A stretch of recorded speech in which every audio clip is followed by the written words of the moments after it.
Hello, everybody. Welcome to Popcorn Planet. I am Andy Signor, and I'm here to right a wrong. The only Last Airbender I had previously ever seen was M. Night Shyamalan's movie. And I always put off the show, even though everyone told me to watch it, because I thought, nah, the stink of the movie was too bad. Sure, I'm sure the show is better, but who really cares? Boy, was I wrong. I'm so glad I've started watching this series. I'm 12 episodes in, and I'm having a blast. I really, really recommend you watch this series. In fact, I just finished episode 11, which is known around town as the worst episode of The Last Airbender. Episode 11 is part of season 1. It's called The Great Divide, and I'm here to defend how even the worst episode of this show is actually really great. But before I do, again, I want to plug this show properly. The show is now available on Netflix. It started on Nickelodeon. It's 3 seasons. The show follows these benders, as they call it. And Aang is the Avatar, the last Airbender. So the Avatar means he can bend all of the elements: fire, earth, water, air. And he can save the world by his powers. Look, the plot line is sort of not as important as the characters and the journey they go on.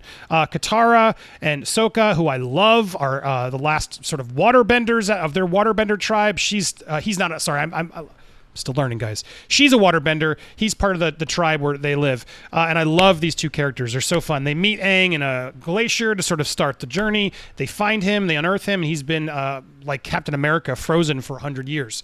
And they're there to help him travel to the North Pole to learn all of the elements so he can become the Avatar, beat the Fire Tribe, and save the world. And throughout the whole series, you go and you just go on these missions and things, but you really learn these themes about war and colonialism and class systems, oppression, free choice, so many amazing themes that are there for kids to grasp while they're watching a really fun, funny, but smart cartoon. Highly, highly, highly recommend you guys check it out if you haven't. Now, episode 11, to me, just basically sums up what's great about the whole show, where it tells you a theme and a story that is just like, wow, this is ballsy for a kid's show. And I want to defend it. So the show, The Great Divide, is episode 11 of part season 1. And it follows these 2 tribes. They're trying to get over this big sort of canyon. And they have an earthbender who's there to help be their guide to get them through. And as they show up, our trio shows up, they realize there are 2 sort of warring tribes that hate each other.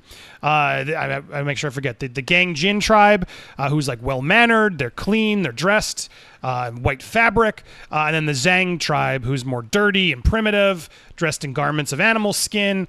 Basically 2 completely different classes, and they hate each other due to their history and their war with each other for years. And so they're trying to like bring these 2 tribes together. Aang, the Avatar, is supposed to be one who can bring peace, and he's trying to bring these 2 tribes together. And look, I will criticize the show in this regard if it's not an episode where you learn more about the characters. And there's a part of the ending which I'm going to address, but I want to share the whole storyline for people who aren't familiar with it. It's not a character episode. They would call this a filler episode traditionally. But I think this was not just filler. This was yet another important theme that the show had the guts to tackle. And I want to share it. So as Katara and Sokka and Aang are traveling along with these tribes, they finally come up with a reason for them to all go together. And they're just sort of bickering and warring throughout the whole journey. They hate each other. There's clearly no way they're ever going to get along. And so Sokka and Katara sort of separate and join each of the separate tribes, and while they do so, each tribe tells their story. And so I've pulled the stories out. I got to be careful here because I know YouTube and Nickelodeon, they don't like to share things, but I pulled stills here so we can talk about it because it's this commentary. It's free commentary access. So the Gang Jin tribe talks about how their patriarch was Jing Wei, who was assigned an important duty to transport their sacred orb from the Great Eastern Gate to the Western Gate. They take the orb from the east to the west, which represented the sun's rising and setting. It was our tribe's ancient redemption ritual. But as he approached the gate, Jin Wei was attacked by one of the Zhangs, the opposing tribe, a vermin named Wai Gin, who looked at the orb with envy. That coward Wai Jin knocked Gin Wei to the ground and stole our sacred orb. Our people have never forgotten. So there you go. Now you get one side of the story. But what's great then is then we get to go to the other side to hear their side of the story. From the Zhangs, our forefather Wai Jin was leaving the Western Gate. As our village, he saw a figure in the distance. It was a man, Gang Jin tribe. It was a man, sorry, I did that twice, collapsed on the ground. Jinwai was transporting a sacred orb, a very powerful relic used in his tribe's redemption ritual. Wai Jin tried to tend to the man's wounds, but Jinwai insisted that the orb was more important and asked him to take it back to his tribe.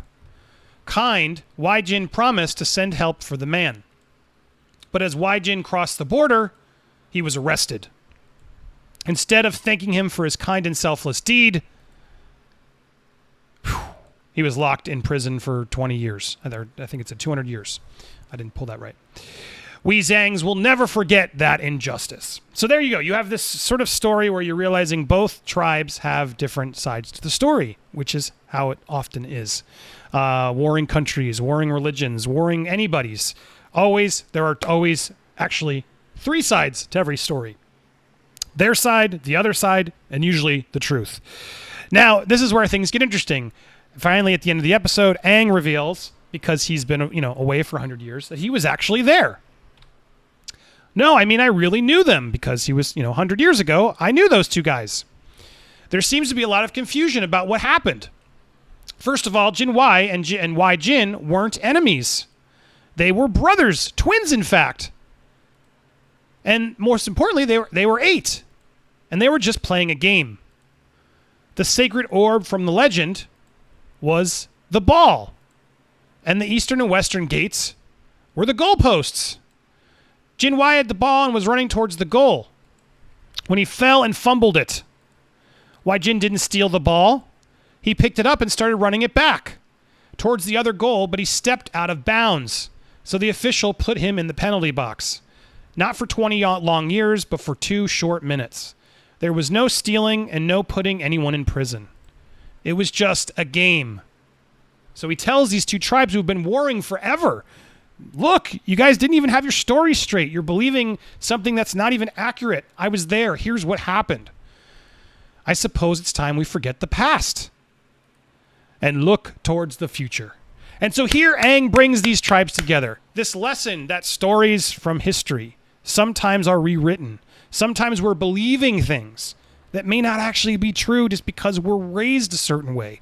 Right or wrong, this is a lesson here of learning that sometimes you have to challenge the theories you're told, right? Challenge the lessons that you're handed down.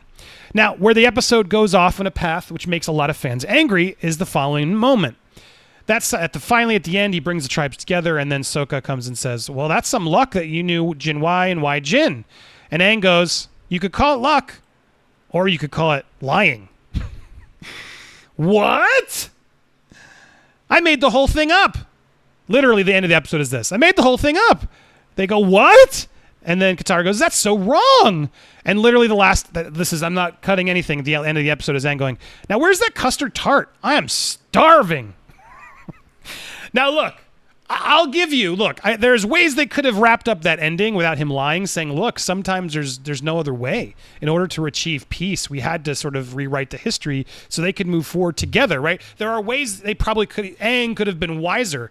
But you got to remember, Aang's a kid. In the previous episode, you just learned this other guy he's learning all these lessons throughout the way, and he's a kid trying to sort of do his best. Now, look, the lying's not good. I'm not here to endorse and say, yeah, just lie and solve all the problems. Let's just, look, Israel, Palestine, yeah, just lie to them. Say there's some other thing that actually happened that'll solve the worries. But I'm not endorsing any of that. But what I'm trying to say is, this show has the guts to sort of admit, guys, a lot of those stories passed down. How do we know how accurate they are? Religion, beliefs, everything. It's sort of what we are told to follow. And sometimes we just have to follow. Sometimes it's the person who challenges what we're following to sort of really find the truth, right? And what I call out this show for its sort of amazing themes is I'm sitting there watching this with my daughter, and I'm able to sort of show her an example of, see, you can't always believe everything you read or learn.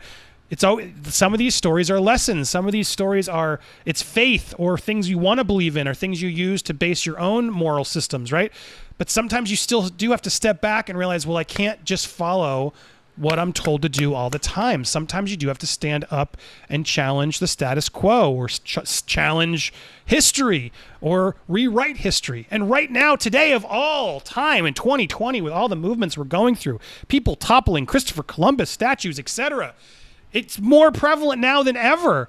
The history books teach us one thing. Sometimes you got to look into them and go, well, wait a second. Should these people be celebrated? Again, this is how complicated this show is. This TV show, I don't even want to get into the politics of should we win in Columbus and all that. That's not even what the goal of this was. But I think we can all admit there is a lot of conversation and debate happening right now that really connects to how brilliant this episode is.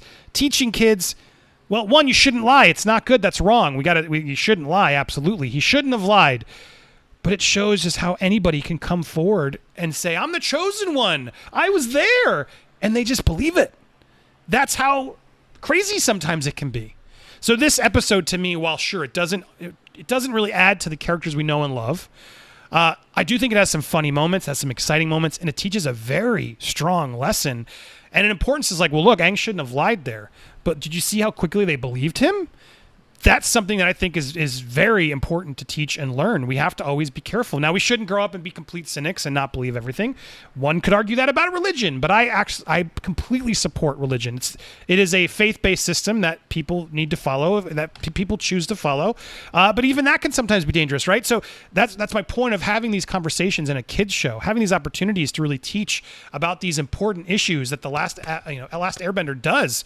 Just shows how strong and powerful and impressive this show is, even at its worst, where it doesn't convey, plot points for the characters themselves, and maybe does create questionable, action for Aang there at the end of sort of clearly the writers ran out of time. The time was up. They're like, we got to end on a joke. How about the custard tart? Sure. He's a kid. He doesn't really care. He doesn't understand what he's doing. But sure, he doesn't understand what he's doing. But what he did is something we should really actually use as the biggest lesson of all, of sometimes that's how history is written, because someone wanted a custard tart. So we should always be careful and not just believe. Look, we got to be careful to not always just decide and judge someone based off of what we're told. We have to do more homework. We have to do more diligence, and especially in history right now and the things that we're learning. There's a lot of dark history. Doesn't mean we should erase it and ignore it. It means we need to be, more than ever, be re-educated to remind ourselves of, okay, what actually happened? Should these people be celebrated? Should we be changing how we teach this in our schools and in our textbooks? Those are things that I think really are valid and right now that we need to be discussing. And The Last Airbender is tackling it from 2005 for kids.